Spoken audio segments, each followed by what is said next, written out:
Carla, hola Pau, hola Marisol, ¿cómo estás? Bueno, una maravilla de que estemos conectados acá en Teorigen del Proceso. Seguimos dando misiones, sus compañeros y compañeras siempre.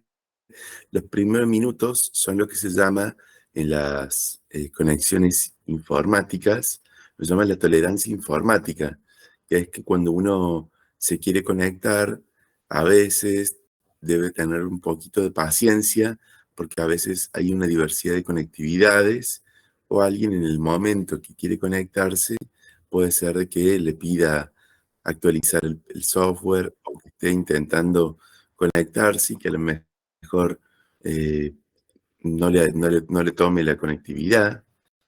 Siempre en caso de que alguien esté, digamos, esperando para conectarse y no le salga, tengan presente de que cuando ustedes se conectan, me llega a mí un cartelito que dice admitir o rechazar.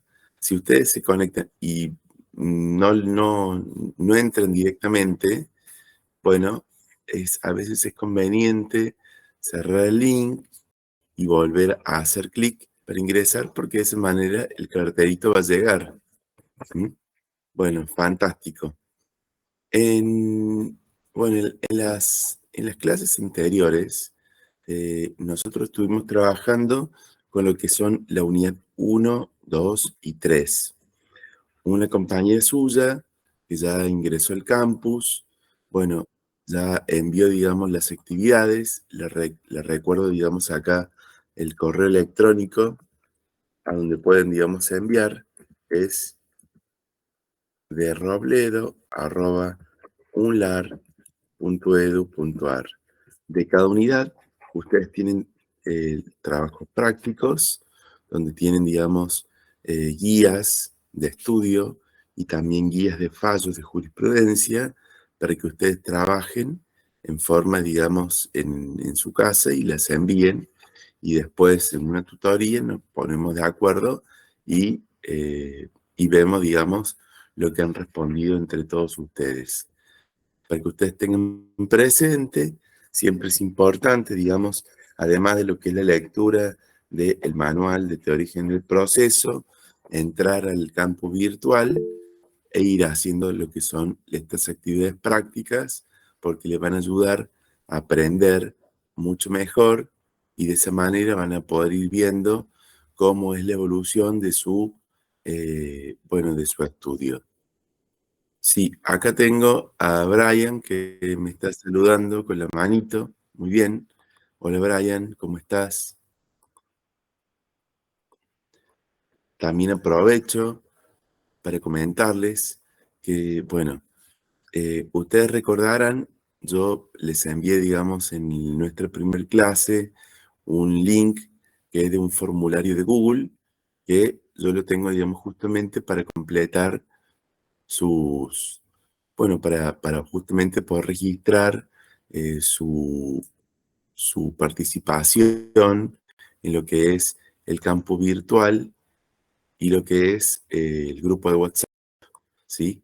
Aquellas personas que fueron agregadas eh, por pedido, por pedido WhatsApp, les pido por favor de que completen este formulario,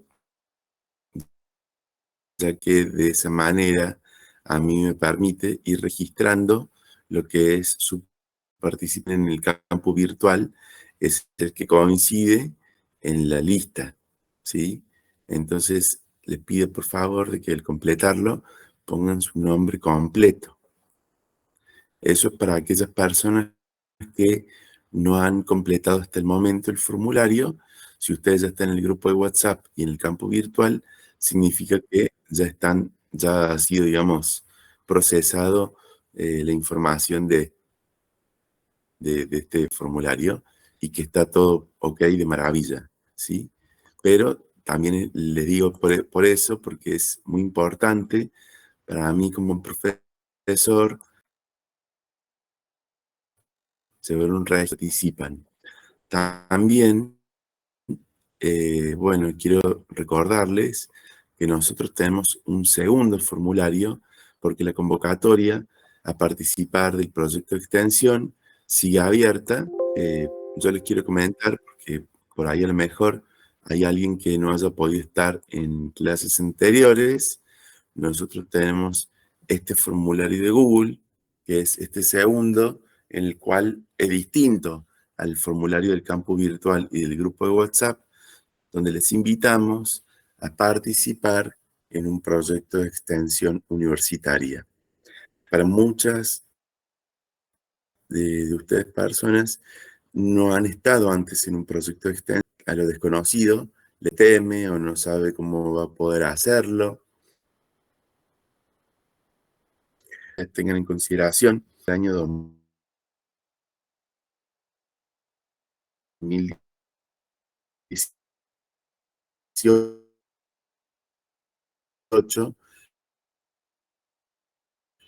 en todo el país, todas las carreras de abogacía en todo el país, todo el proceso de eh,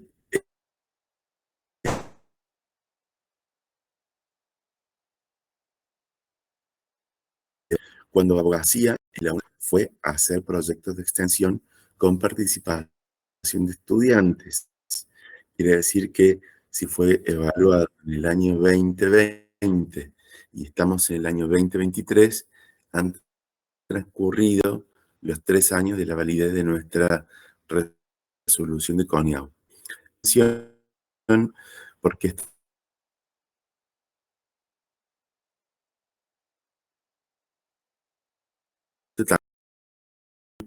en lo que es la evaluación, que hace lo que es la participación de estudiantes en los proyectos de extensión, ¿sí? La extensión que vamos a desarrollar es un proyecto de extensión que busca brindar acceso a justicia a las personas en condición de vulnerabilidad, traduciendo a un lenguaje claro y sencillo algunos de los términos que tienen que ver. Lo vamos a volcar de manera en forma de audio y vamos a hacer un gran repositorio donde la gente de la comunidad va a poder consultar algunos términos, qué es un proceso judicial, qué es el Ministerio Público, dónde quedan, que están involucrados hacia el consumidor.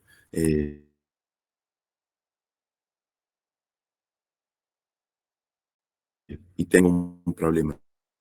Tengo algún derecho.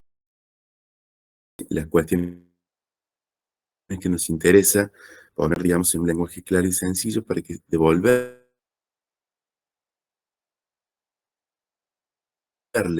con responsabilidad y con compromiso,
digamos, esto de que se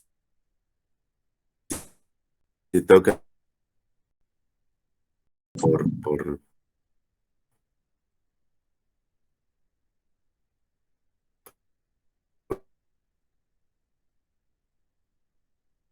que está al lado, a Marianela, que levanta la mano así, y Bien, profe, escuchamos. gracias. Buen día, Gracias, profe, ¿cómo Marines. está? Muy bien. A mí me encantaría ser parte del proyecto, pero yo estoy en un cambio de plan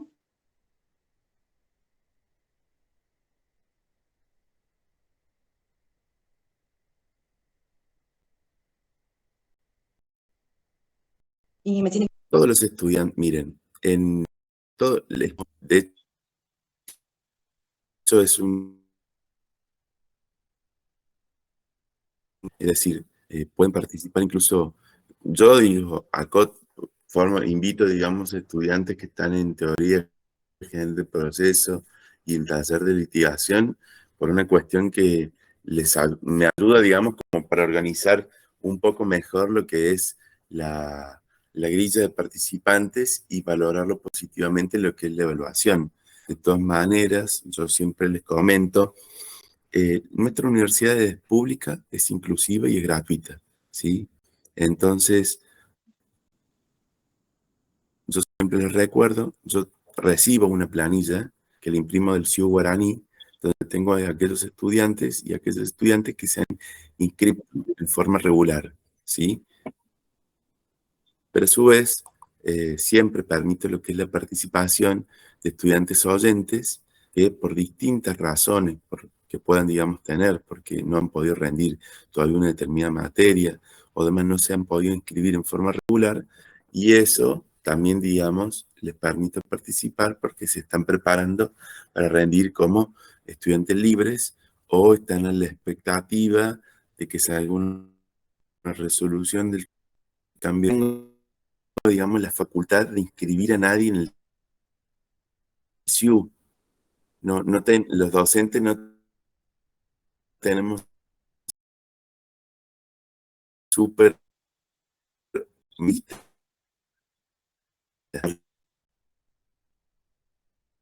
la participación porque puedan, digamos,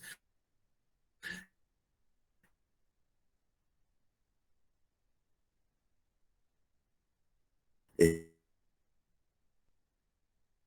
estar en clases, puedan los prácticos, para estudiantes oyentes, no puede tener nota porque no están inscriptos o inscriptas en forma regular, ¿sí? Eso siempre lo hago, esa aclaración.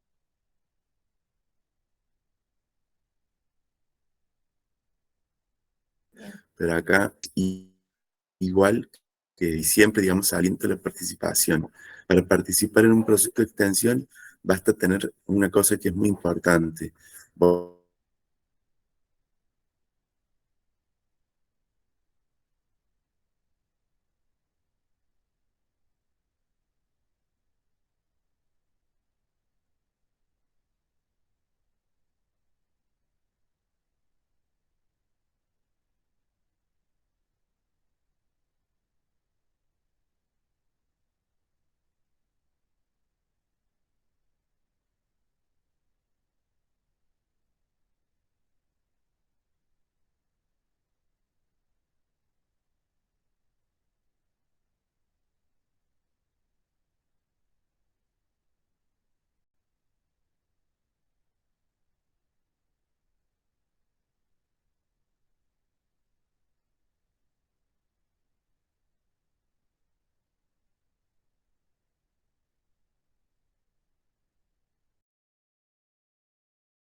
vamos a estar hablando de ¿hay alguna pregunta o algo hasta el momento que quieran preguntar? Acá estaba viendo el chat, viendo lo que eran las manos, y por las dudas les comento. Si ustedes tienen alguna duda o alguna consulta, a mí me es más sencillo el micrófono, ¿sí? Nosotros en nuestra Constitución Nacional tenemos el primer artículo que dice lo siguiente. A ver, voy a poner acá para compartir la Constitución, para que ustedes lo puedan ver y ustedes me puedan decir qué piensan, digamos, de esto, ¿sí? Nosotros en la clase anterior estuvimos viendo lo que son las bases constitucionales, que es decir, toda la legislación constitucional y de derechos humanos, que ha sido, digamos, que es la base de lo que es un proceso judicial. Pero me interesa mucho el primer artículo, ¿sí? El primer artículo, a ver, le voy a pedir a algún voluntario o a alguien si lo puede, digamos, leer. A ver, Enrique, no sé si quieres leerlo. Solamente el primer artículo. Sí, profe. Bien. Dice, artículo número 1 de la Constitución Nacional. La nación argentina adopta para su gobierno la forma representativa, republicana, federal, según lo establece la presente Constitución. Fantástico. Yo siempre digo, ustedes todavía no han estudiado constitucional, pero la Constitución es una norma que nos abarca toda la ciudadanía y a veces para poder interpretar la Constitución no hace falta todavía haber estudiado muy a fondo. Pero hay tres palabras que me parecen importantes destacar. Cuando dice representativa, ¿qué quiere decir?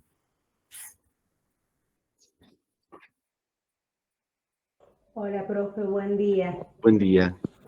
Representativa es que gobierna el pueblo gobierna a través de sus representantes. Bien, es importante, como dice Carla, que a partir de esta idea de la Constitución, la soberanía reside en el pueblo y es ejercida por medio de sus representantes, ¿sí? ¿Qué quiere decir esta segunda palabra que es republicana? A ver, vamos a ver, algún otro voluntario, voluntaria que quiera, digamos, compartir, qué piensa que implica la república, cómo impacta, digamos, esta idea de... ¿Qué es una república? Hay una división de poder. Muy bien, como dice Santiago, Significa el control y el equilibrio de los tres poderes, del poder judicial, legislativo y el ejecutivo. excelente María Emilia y excelente Santiago. La idea de la república viene un poco después de la Revolución Francesa de 1789, en la que es postulada esta idea de libertad, igualdad y fraternidad. La república también se basa, digamos, en esta idea de que un Estado republicano tiene, digamos, esta forma de división de las funciones del Estado. El Estado es uno, pero tiene tres funciones: la función ejecutiva, la legislativa y la judicial. Y esta idea, como bien decía María Emilia, es que si tenemos tres poderes, entre los tres poderes se genera un intercontrol, que entre ellos se controlen para poder mantener el equilibrio de lo que es la vida republicana. La república es la cosa pública. Res, cosa, y pública, de pública. Eso es del latín, viene hasta el derecho romano. Y un poco también la idea y cómo, digamos, va a afectar. Hasta el momento sabemos dos cosas, que por lo que hemos visto en la clase anterior, que los jueces no son nuestros representantes porque no son elegidos por el voto popular. Sin embargo, son designados por todo lo que es una selección, un proceso de selección de los tribunales en nuestro país. Y la idea de república, como habíamos dicho en la clase anterior, en esta idea del intercontrol, también se ve representada bajo un principio y una garantía que es fundamental para poder tener un poder judicial, que es la independencia del poder judicial. Es decir, si bien existe esta idea de intercontrol, en una república, el poder judicial, por la función que ejerce, tiene la independencia, que es el único poder que tiene esta independencia, porque de ella depende juzgar los casos y tomar, digamos, las decisiones judiciales frente a casos concretos. Y les hago una pregunta. Quiere decir, miren que vamos entrando ya casi el mes que viene a mayo, ¿no? ¿Qué quiere decir la palabra federal?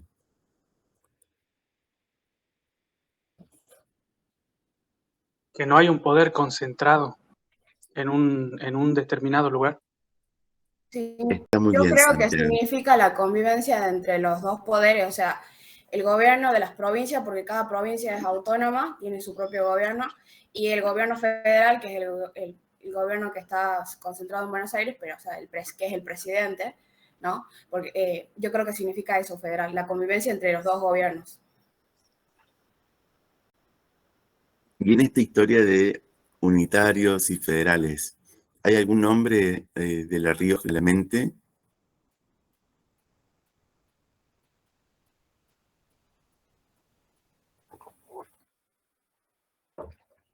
Chacho, Facundo. Bien, la verdad que es cierto. ¿Vieron cuando ustedes cantan el himno de la provincia de La Rioja? Que muchas veces dice, acallada su voz por ser federal. Bueno, justamente esta idea de federal tiene que ver con una parte que también es histórica. Cuando se constituye, digamos, Argentina, en ese momento había un conflicto entre unitarios y federales, de esta idea, digamos, de unitarios y federales.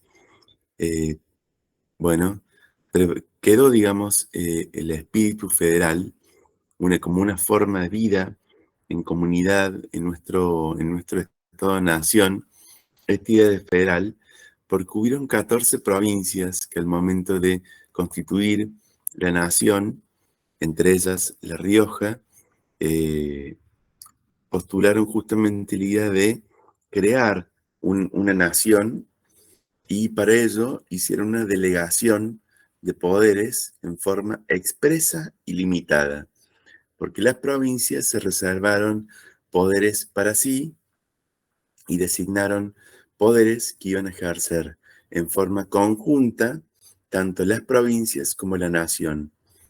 Uno de esos poderes que las provincias reservaron para sí es la administración de justicia. Entonces nosotros vamos a tener un Estado nacional y vamos a tener las provincias, que son 23, y la Ciudad Autónoma de Buenos Aires. Cada uno de estos sujetos federales tiene su propia forma de administración de justicia. Para las personas que nos estudian fuera de la Argentina, cada vez que hacen alguna especie de investigación del derecho comparado y me preguntan y me dicen, ¿y cuál es el código que tomo para Argentina?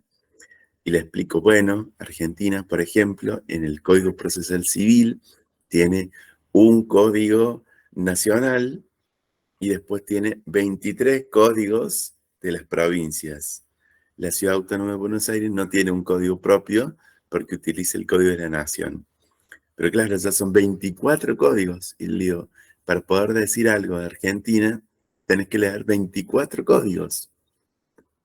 Y encima, justamente por este espíritu federal y por tener, digamos, esta autonomía en las provincias, es que nosotros podemos tener sistemas procesales que son diferentes. Por ejemplo, La Rioja incorporó lo que es el principio de la oralidad en su constitución, aplicado a todos los fueros. Es la única provincia en todo el país que tiene aplicada la oralidad, por un mandato constitucional a todos los fueros. Nosotros, por ejemplo, en el resto del país vamos a encontrar diferentes modos de implementar esta administración de justicia. Por ejemplo, para tomar así diferencias más sustanciales. En la Constitución Nacional, ya desde el proyecto de Juan Bautista Alberdi, en materia penal, se postulaba la idea de que haya un juicio por jurados. Algunas provincias, no todas, tienen previsto lo que es el juicio por jurados. Sin embargo, cada provincia que lo receptó y lo implementó con un modelo diferente. En Córdoba, por ejemplo, hay un modelo escabinado y en Neuquén hay un modelo norteamericano.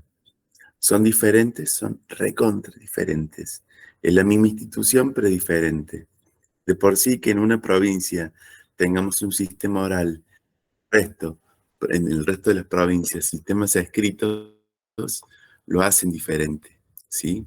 Eso es algo que es muy importante, digamos, de entender y de sostener, porque esta idea del federalismo va a implicar que nosotros tengamos muchas justicias y de ese modo debamos también respetar esa autonomía que tienen las provincias al momento de plantear lo que es su función. Pero también vamos a volver sobre una idea. Nosotros hace un momento hemos dicho que el sistema de gobierno republicano implica que dentro de un Estado existen distintas funciones. La función administrativa, la función legislativa y la función jurisdiccional. Es una falacia asignar a cada uno de los poderes una respectiva función. ¿Por qué? Porque, por ejemplo, si nosotros tomamos, en la provincia de La Rioja, el Poder Judicial se lo denomina función judicial, pero en el resto del país, al Poder Judicial, a la función judicial que ustedes ven en la provincia, se le llama Poder Judicial. A veces uno cae, digamos, en lo que sería, digamos, el equívoco de pensar que solamente el Poder Judicial es quien ejerce la función jurisdiccional, o que el Congreso o la legislatura es la única que ejerce la función legislativa, o que el Ejecutivo es el único que ejerce la función administrativa. ¿Pero qué tenemos acá? Bueno, la función jurisdiccional es cumplida casi totalmente por el Poder Judicial. En el caso, digamos, del Poder Ejecutivo, hay un artículo, que es el artículo 109, que tiene, digamos, una prohibición legal, constitucional, que le impide al Poder Ejecutivo ejercer la función jurisdiccional. Fíjense, acá lo voy a compartir en pantalla, porque a veces puede ser de que haya alguien que para estudiar la materia no tenga la Constitución a mano, y para que lo puedan ver, fíjense qué dice el artículo 109 de la Constitución Nacional.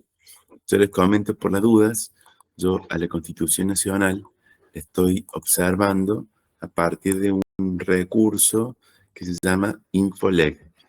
Infoleg es un sistema, un servicio que es público, es gratuito, que a uno le permite consultar las normas jurídicas en su escritura, digamos, actual. ¿Alguien quiere leer el artículo 109?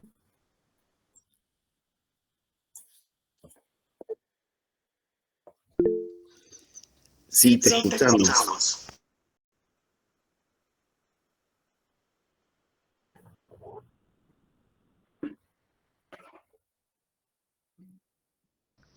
Hola. Sí. Artículo 109.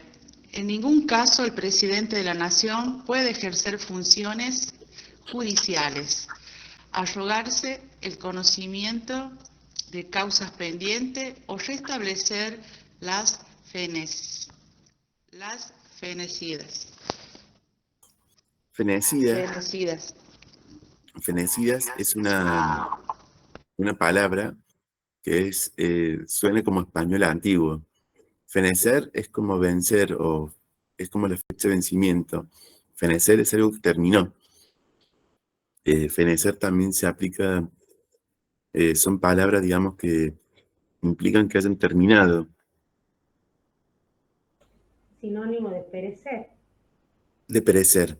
Pero vieron que a veces uno, cuando utiliza, digamos, a veces el lenguaje, uno es como que lo va adornando. Bueno, piensen que esta Constitución fue escrita en el año 1853, se mantiene, digamos, este texto.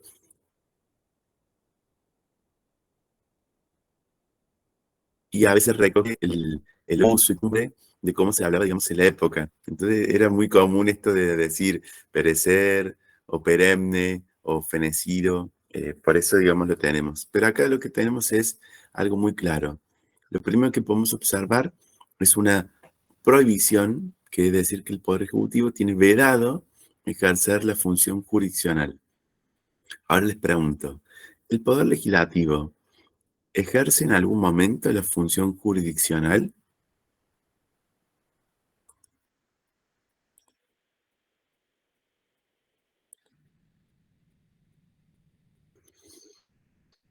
A ver, vamos a ver acá por... ¿La legislatura en algún momento ejerce la función jurisdiccional? Juicios políticos, dice Facundo. Muy bien, fíjense que en esta idea del intercontrol que existe lo que se llama la figura del juicio político, que hace, digamos, lo que es a nivel nacional el Congreso de la Nación, o a nivel provincial también, respecto, digamos, de algunos cargos muy específicos que para poder, digamos, que tienen inmunidades y que para poder, digamos, ser, digamos, juzgados, tienen una institución que se llama el juicio político, que es esta manifestación de este intercontrol que ejerce, digamos, el poder legislativo frente a los otros poderes, a quienes tiene, digamos, esta facultad de hacer el juicio político. Es muy importante, digamos, esto, porque ahí podemos ver en este ejemplo cómo los otros poderes tienen esta relación con lo que es la función jurisdiccional. Mientras que, en cuanto a lo que es, si nosotros vemos solamente el Poder Judicial, vamos a ver que el Poder Judicial ejerce la función jurisdiccional cuando atiende, por ejemplo, los casos que se presentan, digamos, a su jurisdicción y de ellos emana una sentencia o una resolución que da fin al conflicto. Pero también ejerce lo que es la función legislativa cuando dicta reglamentos, acuerdos reglamentarios, acordadas, que son reglamentaciones que hace de las leyes para poder justamente aplicarlos dentro de un contexto de la organización del Poder Judicial, muchas veces para poder materializar las respectivas leyes que dicta, digamos, el Congreso o la legislatura, el reglamento que hace, digamos, o la acordada que hace el Tribunal Superior de Justicia o la Corte Suprema, lo que permiten son normas de tipo práctico que permiten operativizar esa norma que está reglamentada, ¿sí? Como por ejemplo explicar si vamos a implementar un expediente judicial electrónico, cómo se van a crear los usuarios, qué es un domicilio electrónico, quién va a ser el responsable dentro de la organización judicial de desarrollar este software, quién se lo va a mantener, qué funciones tiene cada uno dentro de este sistema electrónico. Eso no lo puede decir con esa precisión lo que es la ley de la legislatura o del Congreso. Eso lo dice quien tiene, digamos, a su cargo la cabeza o el órgano máximo dentro de lo que es la institución, que al momento de reglamentar tiene, digamos, ya por lo que es la Constitución Nacional y la provincial, esa atribución de poder reglamentar de esa manera. Y también va a ejercer lo que se llama la función administrativa, cuando para poder atender a las necesidades que son ilimitadas, atender a lo que son los recursos escasos. Y ahí lo vamos a ver a través de lo que se llama la función de superintendencia, donde se dispone, digamos, diversas cuestiones, como por ejemplo el tema de las licencias, el tema, digamos, de bueno, lo que son los recursos humanos en general, pero también lo que tendría que ver con todas las cuestiones de mantenimiento edilicio. Siempre va a haber, digamos, alguien que deba dictar o que deba, digamos, desarrollar alguna función de mantenimiento, de superintendencia. También va a estar incluido acá lo que es la función de prensa, que muchas veces tienen los poderes judiciales como una especie de vocero judicial para comunicarse con los medios de comunicación. Es decir, y acá van a estar incluidas muchas funciones que son no jurisdiccionales, pero que hacen a la gestión judicial y que permiten justamente operativizar. Es decir, en los poderes judiciales hay un archivo, una biblioteca, notificadores y demás personal que es auxiliar, que no ejerce una función jurisdiccional, pero que brindan esa estructura de organización, de soporte, que permite que se haga, digamos, de esta manera. Bien, recién hablaba del expediente electrónico y tenemos un área dentro de la función judicial que se llama la Dirección de Informática, que es la que tiene, digamos, a su cargo ejercer todo este tipo, digamos, de tareas electrónicas. Bien, ¿qué nos dice la Constitución de la provincia de La Rioja? Bien, la Constitución de la provincia de La Rioja tiene uno de los preámbulos más bellos que puede, digamos, leerse en nuestro país. Les invito, digamos, a que le presten atención por un momento. Yo voy a compartir acá justamente lo que es este preámbulo, porque bueno, la verdad que nos permite, digamos, comprender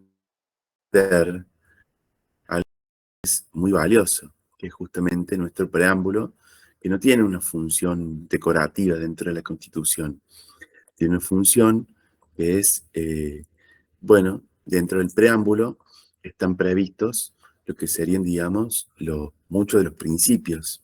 ¿Hay alguien que le gustaría leer este preámbulo?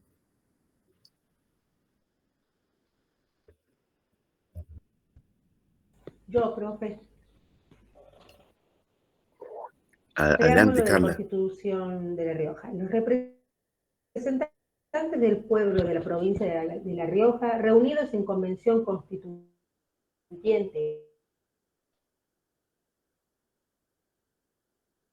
fuente de razón vacía de la persona humana, y que todos los hombres son iguales en dignidad, tienen derecho de validez universal anteriores a esta Constitución y superiores al Estado, que la familia es célula básica de la sociedad y raíz de grandeza como ámbito natural de la cultura y la educación, que el trabajo es deber y derecho de todos los hombres y representa la base del bienestar de toda comunidad organizada, que la justicia es valor primario de la vida y que el ordenamiento social se cimienta en el bien común y la solidaridad humana.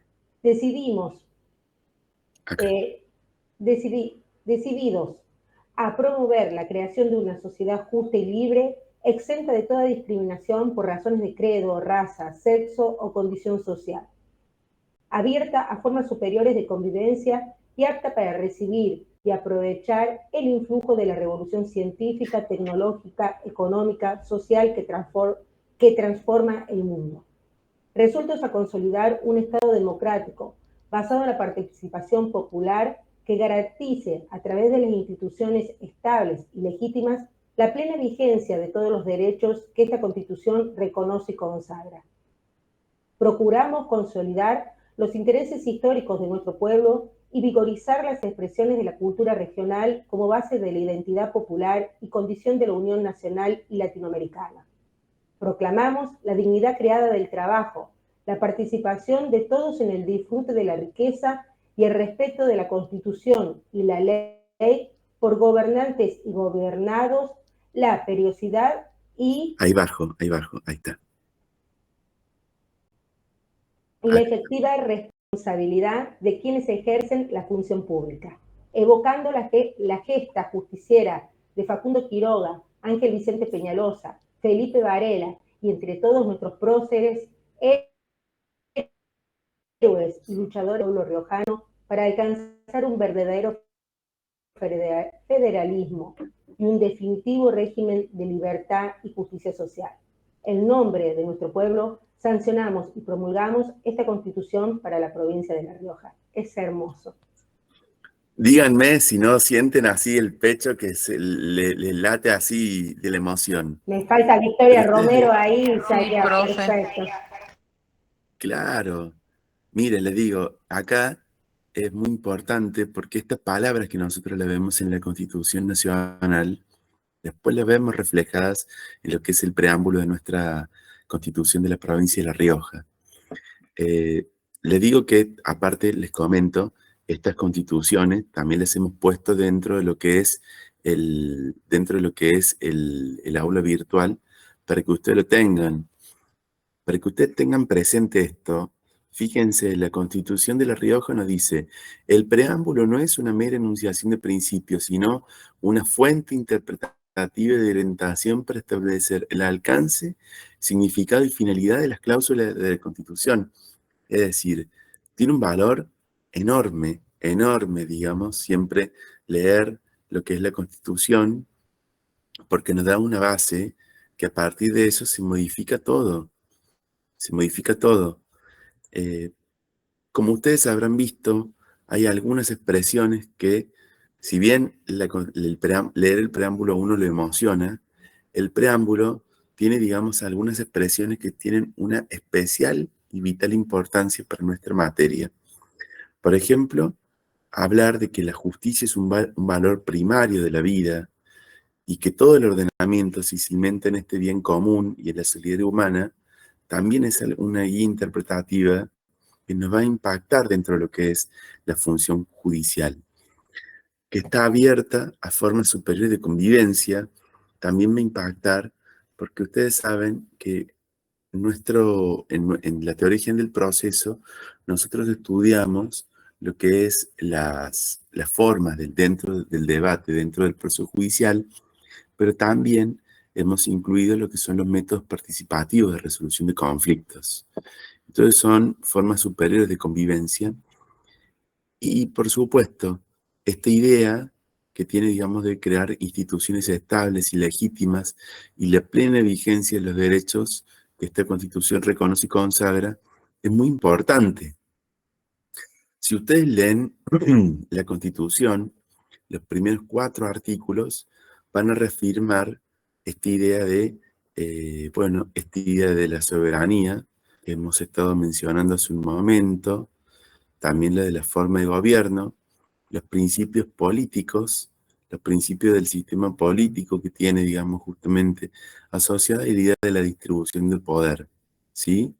Es importante también siempre enmarcarlo de esa manera porque nos da, digamos, una característica que es muy propia y muy local. La Constitución de la provincia se reformó varias veces y a partir de 1998 a lo que es el Poder Judicial se lo denomina función judicial. Cuando nosotros hablamos de la función judicial, nos estamos refiriendo concretamente a lo que es una función que es muy importante, que es la jurisdicción. Jurisdicción viene del latín, yo esto siempre lo escribo digamos, acá en lo que es el grupo del chat, para que ustedes lo tengan, digamos, ahí presente. Iuris dictio es una expresión del latín que significa jurisdicción, traducido en su sentido, digamos, en su traducción más literal del latín al español, significa iuris, derecho, dictio, decir. Jurisdicción es decir el derecho.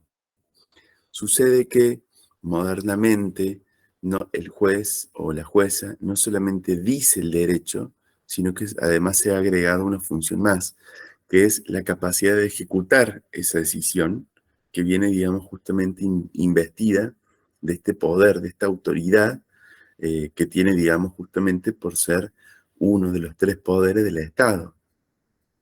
Cuando nosotros hablamos de la jurisdicción, nos encontramos frente a un término que es polisémico, tiene distintas acepciones. Nosotros dentro del derecho utilizamos el término jurisdicción, por ejemplo, para referirnos a los cauces fluviales o los límites marítimos, y en ese sentido le damos un ámbito que es como territorial. También, durante un tiempo, se consideró a la jurisdicción como un conjunto de poderes que tienen los órganos del poder público, pero la doctrina entendió hace tiempo que este concepto de definir, digamos, a la jurisdicción como un conjunto de poderes es insuficiente. En un sentido técnico, siempre hacemos referencia que la jurisdicción es la función de hacer justicia. Vamos a poner, digamos, un momento, atención, ustedes en el manual van a observar que al momento de presentar el concepto de la jurisdicción, utilizamos diferentes conceptos. El hecho de que utilicemos diferentes conceptos a nosotros nos permite analizar conceptualmente qué quiere decir uno y qué quiere decir otro. Por ejemplo, si tomamos el concepto de Jorge Clario Olmedo, Jorge Clario Olmedo dice que la jurisdicción es la actuación del derecho objetivo mediante la aplicación de una norma general a un caso concreto mediante la realización forzosa de esa norma general misma. Cuando estamos escuchando este concepto, yo vuelvo a lo que es el esquema de los elementos del proceso judicial, que teníamos 3, el elemento subjetivo, el elemento objetivo y el elemento teleológico. Cuando vuelvo a escuchar este concepto, pienso y digo, ¿sobre qué elemento está definiendo a la jurisdicción? Está haciendo a partir del elemento objetivo. ¿Por qué le digo esto? Porque ustedes, como ya han estudiado en Introducción al Derecho y en Lógica, cuando uno cambia la premisa inicial, cambia la conclusión. Ahora vamos a ver el concepto de un maestro del derecho procesal italiano, que es Giuseppe Chiovenda. Giuseppe Chiovenda, en vez de partir del elemento objetivo del proceso judicial, va a partir del primer elemento, el elemento subjetivo, y va a definir a la jurisdicción como aquella sustitución de la actividad privada por la pública. ¿Por qué? Porque recordemos que en un principio, cuando estábamos estudiando en las primeras unidades cómo venía esta idea del proceso, antes que exista un proceso judicial, existió lo que era la mediación o la conciliación. Entonces, lo que se hizo cuando se crea, digamos, el Estado, fue sustituir esa actividad que se hacía de manera privada por una pública, que es decir, asignarle al iudex, asignarle a los tribunales o los jueces o juezas esa función que es la de decidir y ejecutar el derecho. ¿Y qué hace el juez o la jueza? Ellos sustituyen en lo intelectivo y en lo volitivo, en aras de llegar a solucionar un conflicto intersubjetivo de intereses. ¿Sí? Entonces, vemos 2 conceptos que son muy diferentes. Uno que parte desde el objetivo y otro que parte desde el elemento subjetivo del proceso judicial. Y ustedes habrán visto cómo, si yo parto de uno o parto de otro, voy a llegar a una conclusión que es totalmente diferente. A mí, el concepto que más me gusta y el que seguimos en la cátedra es el concepto que nos enseña la doctora Rosa Vilapaz, quien define a la jurisdicción como un poder-deber. Si yo digo que la jurisdicción es un poder, me estoy quedando a mitad de camino. Y me estoy quedando a mitad de camino porque cuando la ley dice poder, está diciendo que tiene una facultad, ¿sí? Y lo que es facultativo en el derecho, yo lo puedo hacer o no hacer. Pero presten atención porque yo sé que a muchos de ustedes cuando hablo del Código Civil, bueno, se les pone, digamos, la piel de gallina y les encanta porque a lo mejor quieren ser futuros civilistas o futuros abogados que se dediquen a esa área del derecho. ¿Alguien ha leído el Código Civil? ¿Le gusta el Código Civil? Sí. Sí, profe, lo estamos usando. El año pasado lo usamos para privado 1 y eran obligaciones y está ahí todo nuestro andar. Bien.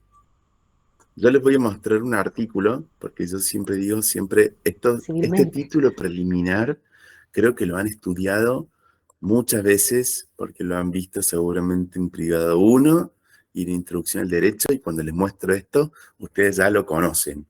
Los primeros 3 artículos que conforman este título preliminar tienen lo que son las fuentes de aplicación, la interpretación, y después tienen un artículo que es el deber. Este artículo nos dice el deber de resolver.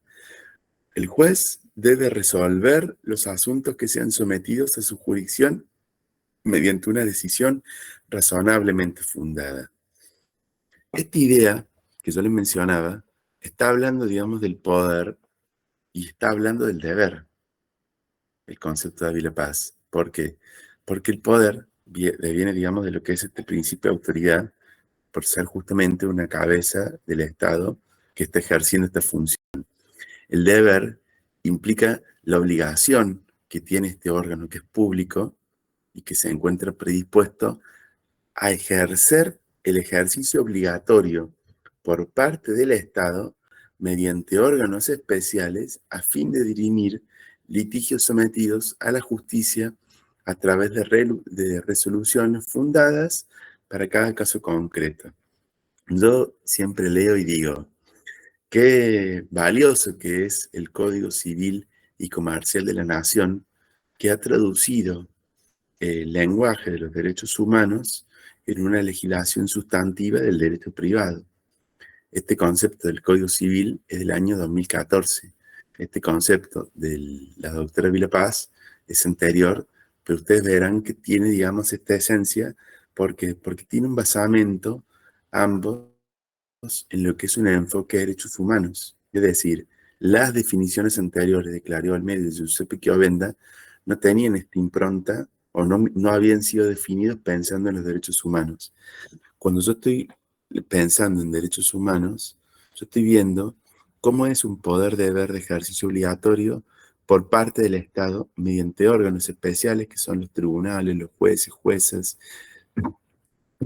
y demás órganos especiales, a fin de dirimir litigios sometidos a la justicia a través de resoluciones fundadas para cada caso concreto. Este concepto es valiosísimo.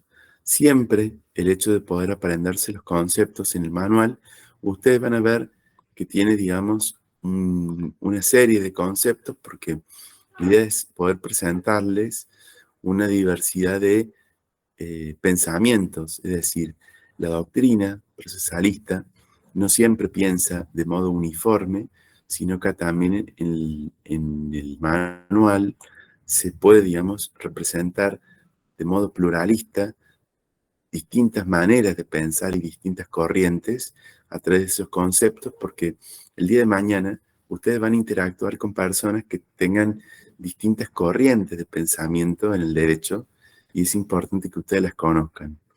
Sin embargo, ustedes van a ver también el manual que dice en un momento que dice cuál es la posición de la cátedra. Ese concepto para nosotros está remarcado en negrita porque es un concepto que siempre este concepto es un concepto que es superador, porque supera también antagonismos que existen en la doctrina, que por ahí uno que tiene una corriente y otro que tiene otra corriente, a veces esas corrientes son tan antagónicas que no pueden existir al mismo tiempo. Bueno, este concepto es un concepto superador porque parte de esta idea de humanización del proceso. Cuando vemos los caracteres de la jurisdicción, decimos que es pública porque, como hemos dicho desde el primer momento en la clase, al devenir de esta idea del artículo 1 del Estado, es ejercido, digamos, por un órgano que es público. La idea de que sea pública también se relaciona con la idea de un servicio público. Cuando yo estoy hablando de un servicio público, es algo que tiene, digamos, una característica de servicio público esencial, no se puede interrumpir. Pero al mismo tiempo, el sentido de que sea pública viene del carácter de república. Cuando digo república, la cosa pública, es porque este carácter de público y este carácter de republicano luego va a repercutir en otros caracteres. Por ejemplo, el principio de publicidad de los actos de gobierno.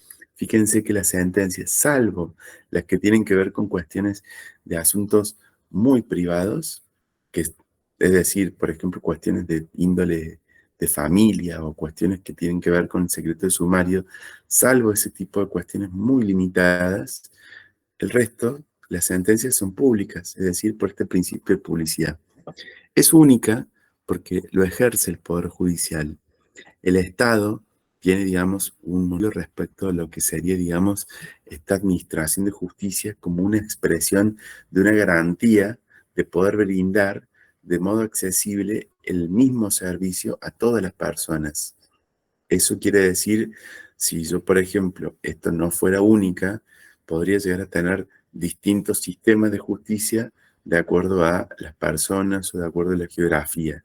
La idea de que sea única es poder brindar el mismo servicio de calidad a todas las personas y generar, digamos, mayor inclusión a través de esto.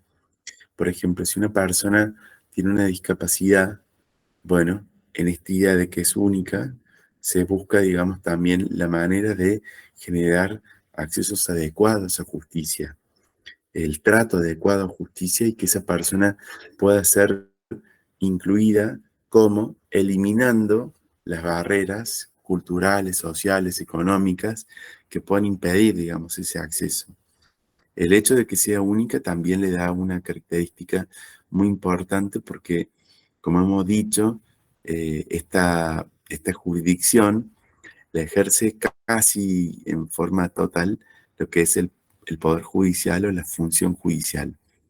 Y decimos que es exclusiva, excluyente, indelegable e inderogable porque, salvo cuando nosotros estemos ante derechos que sean disponibles, no se va, lo derogable no va a poder, va a poder ceder en función de que opere el consenso con las partes y que no afecten al derecho, al orden público.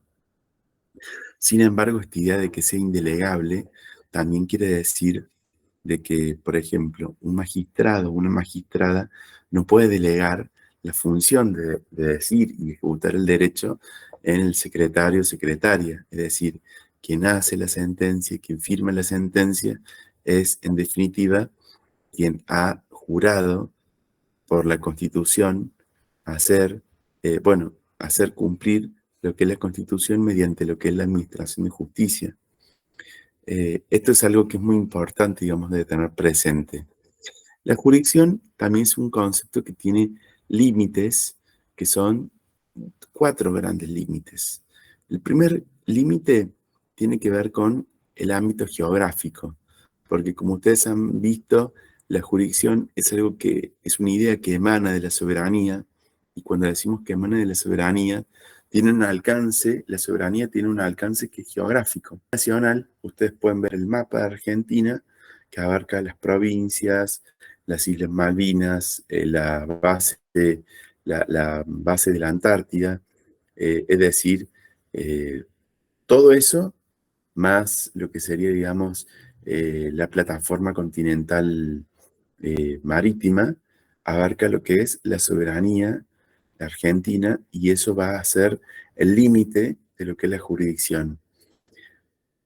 Pero a su vez, dentro de cada provincia, las provincias tienen una soberanía que es sobre los límites de la provincia, es decir, un magistrado o magistrada de la provincia de La Rioja tiene como límite de su jurisdicción los límites de lo que figura en el mapa de La Rioja. Es decir, una sentencia o una decisión de un juez de La Rioja no puede decidir por fuera de lo que está en su soberanía. Lo mismo que un juez en Argentina no puede decidir, o no me refiero a un juez nacional o un juez federal, no puede decidir sobre algo que está sucediendo en otro estado, porque justamente hace al límite geográfico. Hay un segundo límite que es un límite fáctico. El límite fáctico requiere de que, bueno, es un límite que viene justamente con lo que son que existe un caso concreto. Cuando nosotros hablamos de un caso concreto, estamos hablando de la ley más antigua, la ley procesal más antigua que tiene nuestro país. La ley procesal más antigua que tiene nuestro país, yo les estoy mostrando ahí en pantalla, es la ley número 27. La ley número 27 que se dictó en nuestro país es del año 1862. Tiene casi el mismo tiempo de existencia que la Corte Suprema de Justicia de la Nación, que comenzó a funcionar en el año 1862. Acá, en esta norma, nosotros tenemos este segundo artículo que nos dice una idea que es muy importante. La justicia nunca procede de oficio y solo ejerce jurisdicción en casos contenciosos en que es requerida a instancia de parte. Esta idea de que es ejercida, digamos, en casos contenciosos que es requerida a instancia de parte, este artículo 2 de la ley 27 es lo que está definiendo a lo que se llama el caso concreto. Cuando se define lo que se llama el caso concreto, es que estamos, digamos, justamente teniendo este límite que es de la jurisdicción. Solo ejerce jurisdicción en casos contenciosos que es requerida a instancia de parte. ¿Sí? Eso es algo que es muy importante porque es una ley, es la ley procesal más antigua que tenemos y cuando uno lo lee, dice desde 1862. El tercer límite tiene que ver justamente con esto mismo del artículo 2, que decía es ejercida solamente a instancia de parte. Bueno, en la doctrina procesalista, esta expresión se llama la excitación extraña que se hace al órgano jurisdiccional.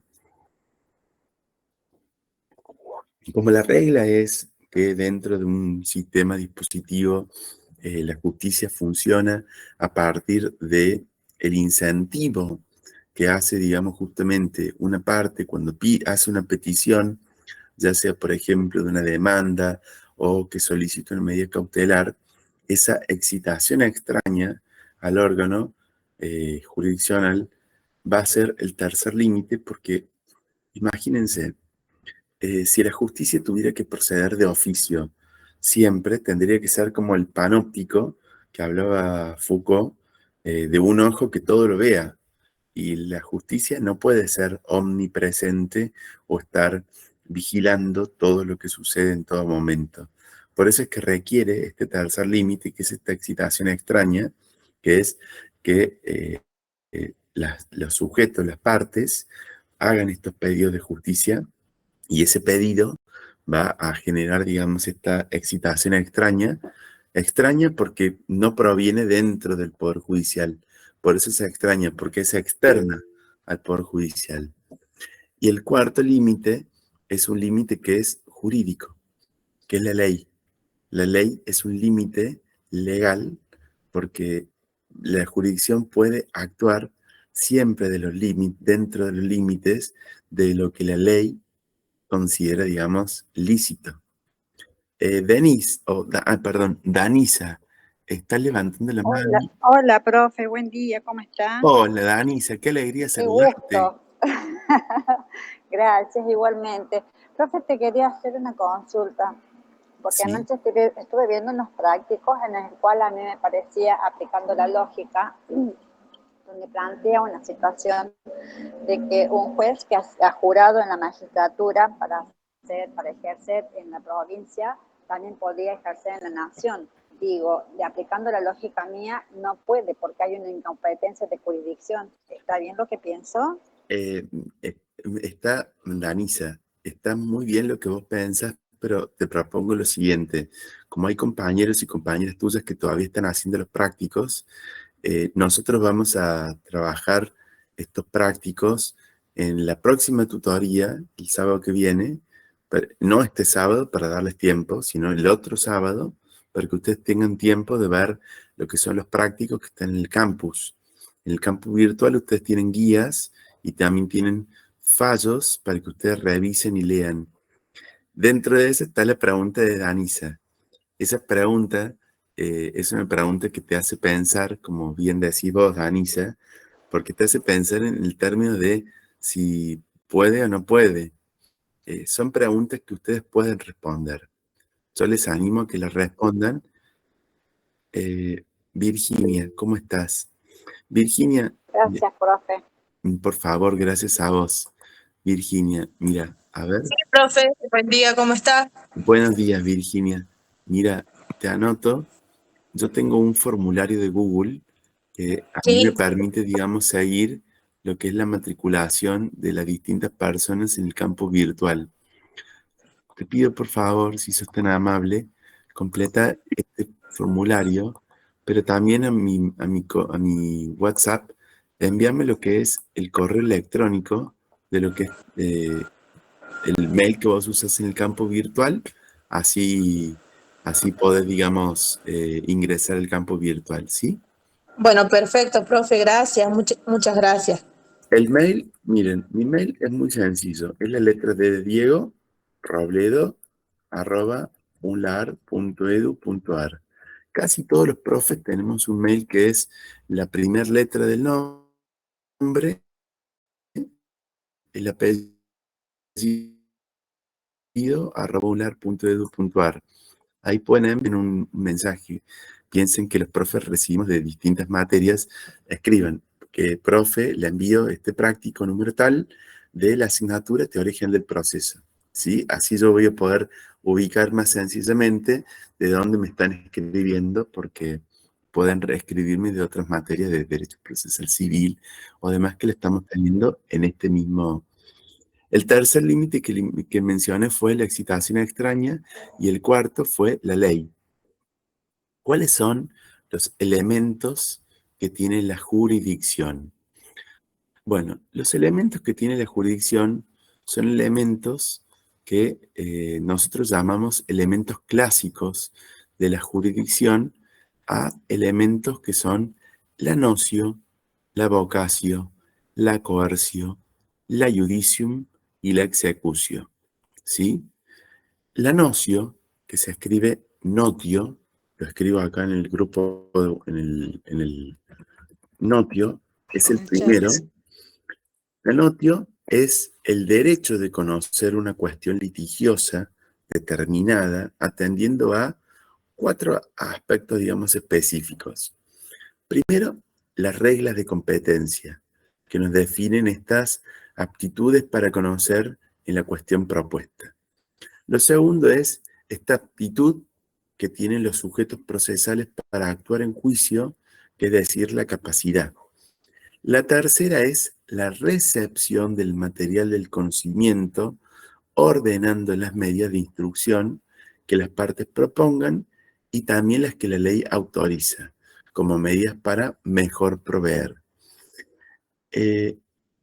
Luego de la nocio, que tiene que ver con esta función que es cognoscitiva, que está, digamos, atrapada por estas 3 grandes cuestiones: la regla de la competencia, la aptitud de los sujetos procesales y la recepción de este material de conocimiento, y que viene acompañada no solamente de lo que las partes propongan, sino de lo que la ley le autoriza al tribunal a solicitar como medidas para mejor proveer, aunque no las hayan pedido las partes. El segundo elemento de la jurisdicción es la vocatio, que es esta facultad que tiene el tribunal de citar a las partes a comparecer dentro de un plazo concedido. El tercer límite es la coercio. Este elemento de la jurisdicción le dice que la jurisdicción tiene la coercio, que es este uso de la fuerza para el cumplimiento de lo que son las medidas ordenadas en un proceso a los fines de hacer posible su desarrollo. El quinto elemento No, el cuarto elemento de la jurisdicción es la judicium.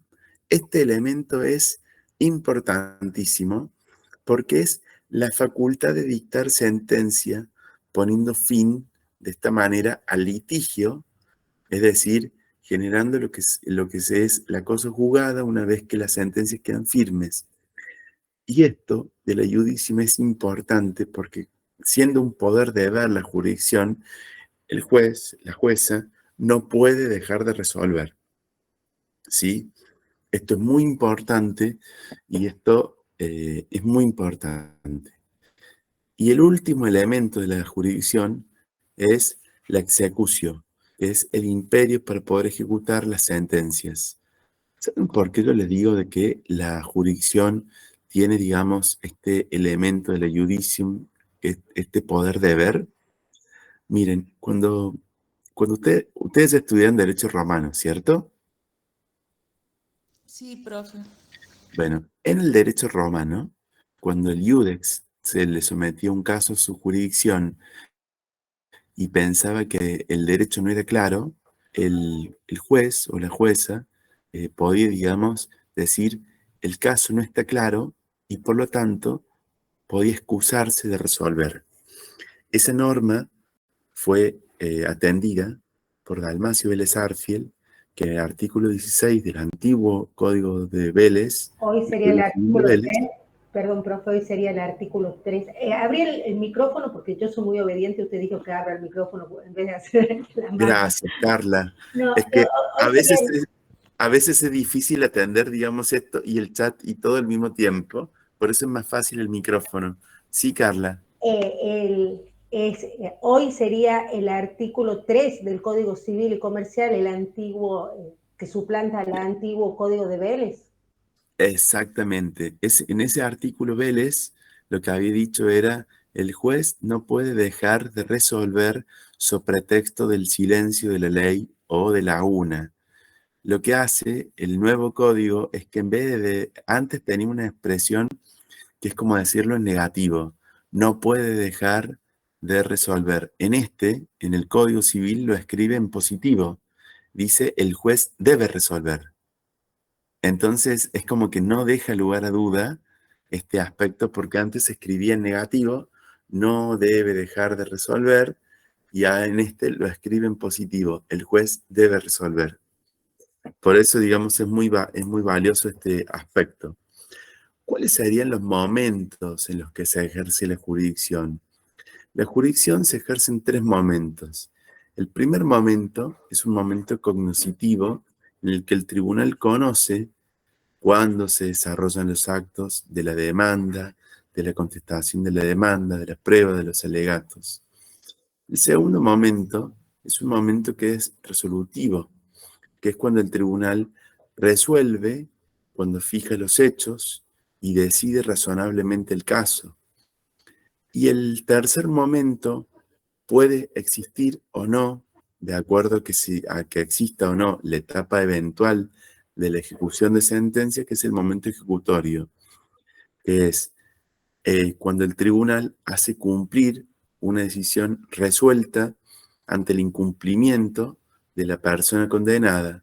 Esta es una etapa eventual, ya que si el sujeto que ha sido condenado la cumple, este momento ejecutorio no existiría.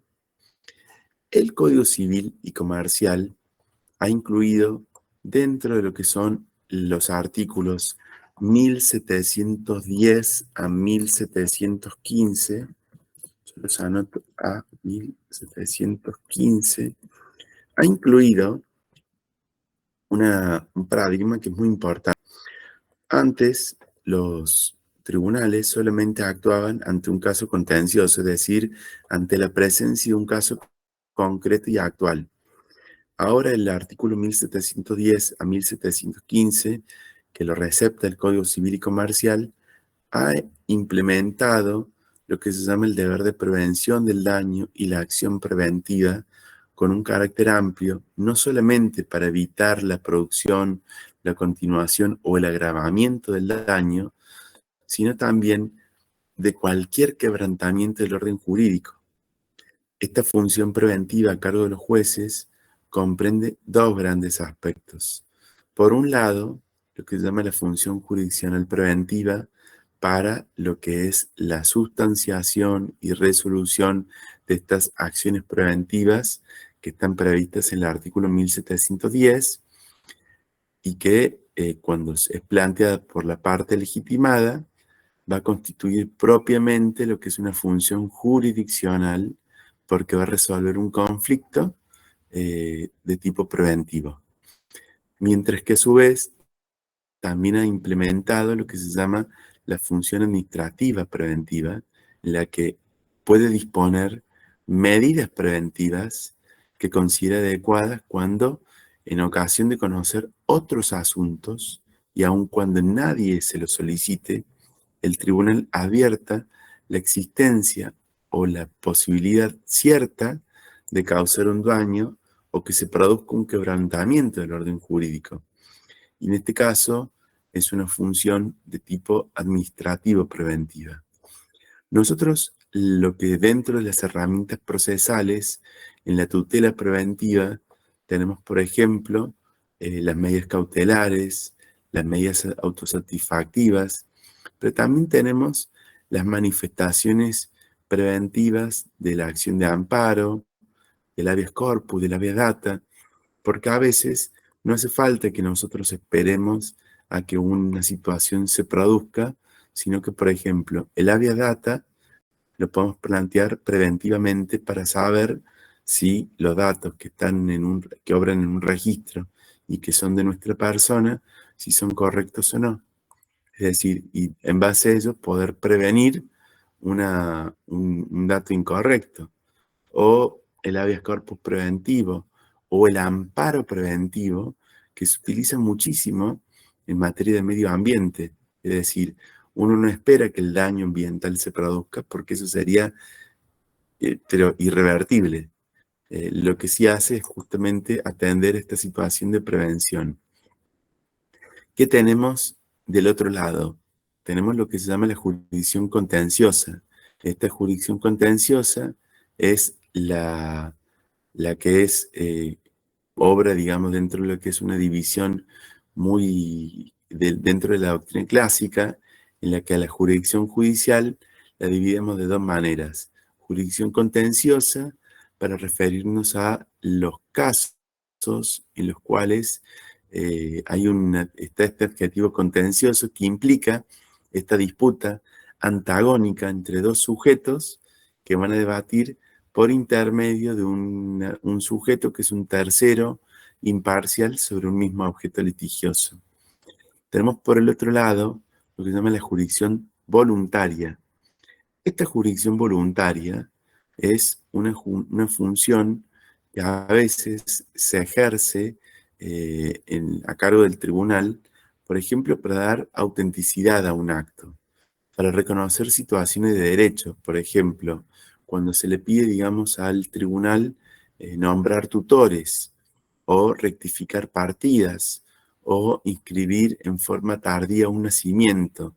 Es decir, este tipo de función de jurisdicción voluntaria, no hay en el triángulo chileno que tenemos el tribunal, la parte actora y la parte demandada. Nosotros vamos a tener la parte actora, pero no vamos a tener la parte demandada. ¿Por qué? Porque lo que le estamos pidiendo al juez o a la jueza es una función, por ejemplo, de que reconozca la autenticidad, por ejemplo, a través de una sumaria informativa, que reconozca que por más que esta persona sale en la partida de nacimiento anotada con este nombre y en la partida de bautismo con este otro nombre, o que en la sociedad se la conocía con este nombre, que es la misma persona, y por ejemplo, de esa manera, cuando tenemos un juicio sucesorio, se puede ver cómo muchas veces se dice el causante o la causante y ponen como los distintos nombres con los que se identificaba esa persona, ¿sí? Que es la misma persona. En eso, en los casos de jurisdicción voluntaria, nosotros seguimos teniendo una jurisdicción porque aún los casos de jurisdicción voluntaria son potencialmente transformables en contencioso cuando aparece un sujeto que lo pueda controvertir, o ya sea el Ministerio Público, que pueda, digamos, actuar justamente como contraparte. El último punto que nosotros tenemos para ver en esta unidad atiende lo que se llama la jurisdicción transnacional. La jurisdicción transnacional es un reflejo de un mundo que está cada vez más globalizado y se ha ido generando, como bien enseña la doctora Vilapaz, esta jurisdicción transnacional es posible toda vez que un Estado que desee integrarse y disponer, cesar, digamos, atribuciones que son jurisdiccionales a un órgano que es supranacional, pero no en el sentido de la soberanía, sino en el sentido de competencias, poderes o facultades. Nuestro país forma parte de un proceso de integración, que es Mercosur, y por ejemplo, en el derecho europeo existe un proceso de integración comunitario, que es la Unión Europea. Dentro de estos procesos existen soluciones de controversias que pueden adoptar las organizaciones y los procesos de integración que reflejan el grado y el desarrollo del sistema y también el compromiso que tienen cada uno de sus Estados miembros para alcanzar estos objetivos propuestos. En el caso de los procesos de integración, estos mecanismos de solución de conflictos lo que hacen es construir lo que es la seguridad jurídica o generar un tipo de interpretación uniforme de las normas de este proceso de integración. La jurisdicción transnacional responde justamente a estos procesos de asociación, de integración y comunitarios, en el cual en algunos casos se crean tribunales judiciales y en otros se crean tribunales arbitrales. Por ejemplo, la Unión Europea tiene un tribunal europeo que es de la Unión Europea, que va a ser el encargado de uniformar la normativa de la Unión Europea. Nosotros, por ejemplo, si lo vemos este sistema europeo, vamos a encontrarnos que este proceso que surge justamente de esta voluntad que tuvieron los estados en Europa desde 1951, cuando crean esta famosa Comunidad Económica del Carbón y del Acero, fueron creando tribunales que fueron fusionados en el Tribunal de Justicia de la Comunidad Europea. Este órgano se encarga de resguardar y de asegurar el derecho en la interpretación y en la aplicación de los tratados del derecho comunitario y garantiza la legalidad, la constitucionalidad y también ejerce una función revisora. Dentro de lo que es el proceso de Mercosur, nosotros tenemos en la cúspide de este modelo un modelo de solución de diferendos, un sistema arbitral obligatorio, institucional e integral, que está integrado de dos maneras. Por un lado tenemos tribunales arbitrales ad hoc y por otro lado tenemos un tribunal permanente de revisión que es estable. Esto viene, digamos, en función, el Mercosur tiene un protocolo que es el Protocolo de Olivos, que fue firmado en el año 2002 y que está vigente desde el año 2004, que regula a este sistema de solución de diferendos del Mercosur.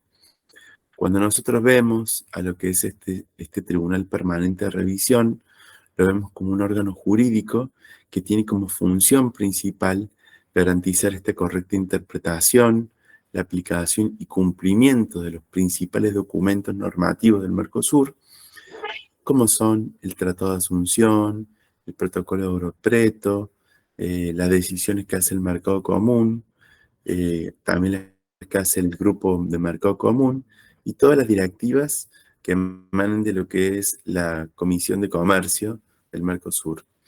La función principal que tiene este tribunal es la facultad también de emitir opiniones consultivas que pueden solicitar los tribunales superiores de justicia y también de dictar laudos sobre medidas excepcionales de urgencia.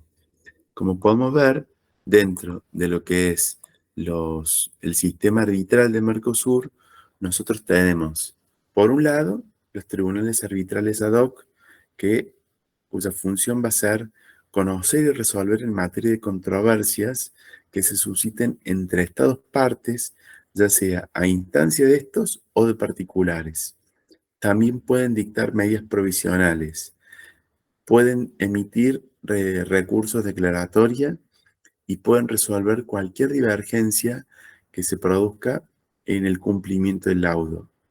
Y también pueden pronunciarse sobre medidas que son compensatorias adoptadas por un Estado parte en la controversia del beneficio del laudo. Mientras que el Tribunal Permanente de Revisión es un órgano que está constituido como una instancia que es jurisdiccional para conocer y resolver en materia de opiniones consultivas, que las pueden pedir los tribunales superiores de justicia, o también opiniones consultivas que las pueden pedir los estados parte en conjunto o por separado al Tribunal Permanente de Revisión. También pueden revisar cualquier laudo que haya sido fallado por estos tribunales arbitrales ad hoc, es decir, que actúa como una doble instancia. Y también va a actuar en única instancia en casos de controversias o en casos en los que los estados activen este procedimiento establecido para medidas excepcionales de urgencia. Nosotros tenemos, por otro lado, un sistema interamericano de derechos humanos en el cual los principales órganos son la Comisión Interamericana y la Corte Interamericana de Derechos Humanos. En la Corte Interamericana tiene dos maneras de ejercer su jurisdicción. La jurisdicción contenciosa, cuando resuelve, digamos, casos que son por violaciones de derechos humanos y lo hace a través de sentencias, o también a través de lo que se llama la función consultiva, que es cuando emite opiniones consultivas, ¿sí? Tenemos, por otro lado, el sistema africano de derechos humanos, que a nosotros nos permite entender que en África hay una concepción de derechos humanos que es diferente. Ellos al sistema africano le llaman sistema de derechos humanos y de los pueblos, porque no puede haber uno sin el otro. En esta Carta Africana de Derechos Humanos, o también conocida como la Carta de Banjul, podemos ver un sistema que también, al igual que nosotros, tiene una comisión y una Corte Africana de Derechos Humanos y de los Pueblos. Y esta Corte también ejerce estas dos funciones, consultiva y contenciosa.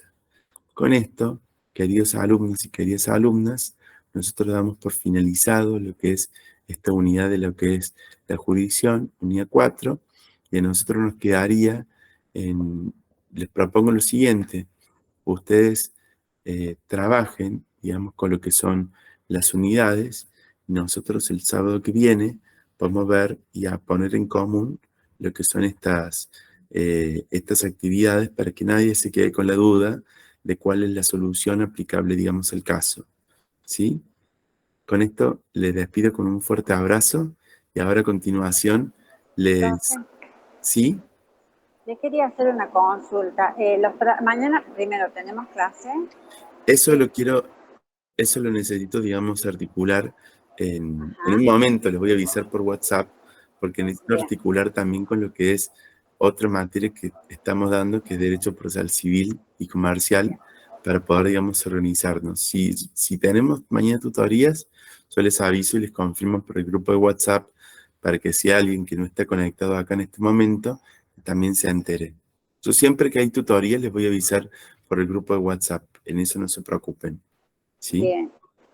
Bien, gracias. Otra consulta, profe. Yo en el horario de la mañana, como podrá ver, estoy trabajando y me escapo de ratito para poder escuchar algo de la clase. Muchas gracias, Danisa. No me gusta perdérmela porque son un placer realmente escucharlo, profe. Pero quería hacer una consulta. Estas clases que yo veo que usted las graba, ¿no las puede subir al campo para que las que perdemos de poder escucharlas de forma completa, las pudiéramos escuchar más tranquilas en el campo? Nosotros implementamos lo que llaman las tutorías para poder, digamos, abrir este diálogo para hacerlo accesible a todas las personas. pero sucede que la idea de que sea sincrónica, esta idea de presencialidad, digamos, remota, funciona en la medida que tenemos esta presencialidad, esta sincronicidad. Si yo la grabo, no perdemos, digamos, lo que es la característica de la presencialidad que nos requiere la normativa. Yo la entiendo y la comprendo, pero es una manera de incentivar a su presencialidad, que es lo que nos pide la normativa, y justamente eso lo hacemos para poder dar. Y construimos lo que se llama la tutoría en este espacio de los sábados, para darle mayor participación y mayor, digamos, posibilidad de participar a estudiantes que, como en tu caso, por la mañana están con otras actividades y es muy valioso. Acá les agradezco muchísimo, un montón. Gracias. Danisa, muchísimas gracias por tu participación. Yo súper valoro el entusiasmo con el que participas. Y con ello los despido a ustedes porque a continuación me desconecto de acá y abrimos lo que es el Meet de Derecho Procesal Civil, que ya los chicos por WhatsApp están preguntando, profe, ¿está conectado? ¿Están abriendo el Meet? Así que me desconecto y conecto con la otra materia. Les mando un abrazo gigante a todos y a todas ustedes. Que pasen un muy feliz fin de semana y cualquier novedad yo me conecto por el grupo de WhatsApp. Un súper abrazo. Que anden Gracias, muy, muy profe. bien. Buen fin de semana. Nos vemos.